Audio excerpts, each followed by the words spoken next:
Hi friends, welcome back to Prasanna's home kitchen. ఇవాళ మన కిచెన్లో రవ్వ లడ్డు. కాకపోతే ఇది బల్క్ క్వాంటిటీ అండి.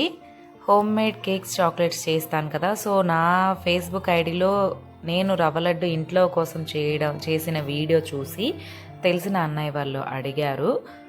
అది దేనికి అంటే, మొన్న మనం వినాయక చవితి చేసుకున్నాం కదా. ఆ వినాయక చవితి రోజు మా కమ్యూనిటీ తరపున కళ్యాణ మండపంలో వచ్చిన భక్తులకు ఇవ్వడం కోసం ఈ ప్రసాదాన్ని మన చేత హోమ్మేడ్ అంటే ఫ్రెష్గా చేస్తాం కదా. సో అందుకని మనకి ఆర్డర్ ఇచ్చారు. 150 ఆర్డర్ ఇచ్చారండి. నేను ఇంకొక 20 ఇంట్లోకి అండ్ 30 ఇంకొకరికి, మొత్తం టోటల్ 200 కౌంట్ కోసం చేస్తున్నాను ఈ ప్రాసెస్ అంతా. ఇంకా మేకింగ్ ప్రాసెస్ అంతా మ్యాక్సిమం నార్మల్గానే ఉంటుందండి, తెలియక ఎవరు ఉండరు. బట్ నా వేలో ఏంటి అంటే, రవ్వని రోస్ట్ చేసుకుంటాను, వీడియోలో చూపించినట్టుగా రోస్ట్ చేసుకుంటాను. రోస్ట్ చేసుకున్న తర్వాత ఈవెన్ క్వాంటిటీస్లోనే పంచదారను కూడా యాడ్ చేస్తాను. సో డ్రై ఫ్రూట్స్ అన్నీ క్లీన్ చేసి పెట్టుకున్నాను. ఫస్ట్ మీరు చూసారు వీడియోలో, అలాగా క్లీన్ చేసి పెట్టుకోవాలి.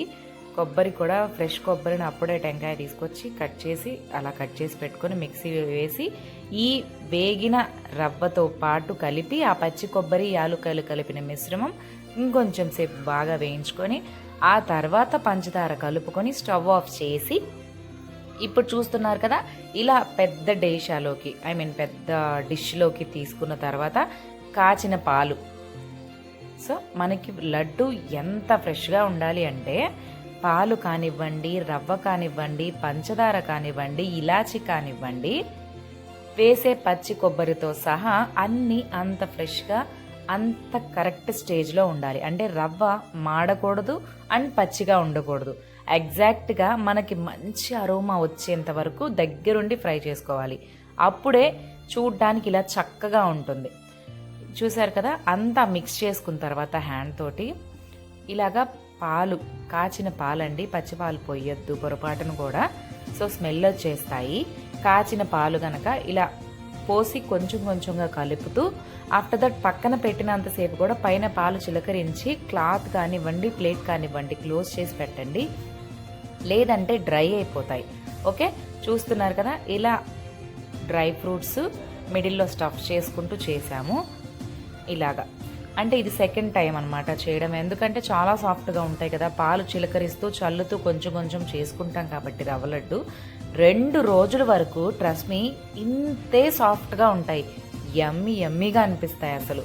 సో నేను ఇది ప్రసాదంగా ఇవ్వడం కోసం కాబట్టి కొంచెం పాలు చాలా కాదు కానివ్వండి, కొంచెం తక్కువ పోసాను. ఎందుకంటే ఎక్కువ పాలు పోస్తే అవి ఆరడానికి అండ్ బ్రేక్ అవ్వకుండా ఉండడానికి ఎక్కువ టైం తీసుకుంటుంది. So I don't have much time, నాకు అంత టైం లేకుండే. సో నేను బిఫోర్ డే ఎర్లీ మార్నింగ్ చేశాను అనమాట. రేపు మార్నింగ్ వాళ్ళు వచ్చి తీసుకువెళ్తారు అనగా ఈరోజు ఆఫ్టర్నూన్ నుంచి ప్రాసెస్ స్టార్ట్ చేసి క్లియర్ చేశాను అనమాట, కంప్లీట్ చేశాను. మీకు ఇందులో ఏమైనా డౌట్స్ ఉంటే కామెంట్ బాక్స్లో పింక్ చేయండి, ఖచ్చితంగా రిప్లై ఇస్తాను. ఇలాంటి మరిన్ని ట్రెండింగ్ రెసిపీస్ కోసం సబ్స్క్రైబ్ చేయండి ప్రసన్నాస్ హోమ్ కిచెన్. మీ ఫ్రెండ్స్కి పంపించి వాళ్ళ చేతి కూడా సబ్స్క్రైబ్ చేయించండి. బోలో గణేష్ మహారాజ్ కి జై.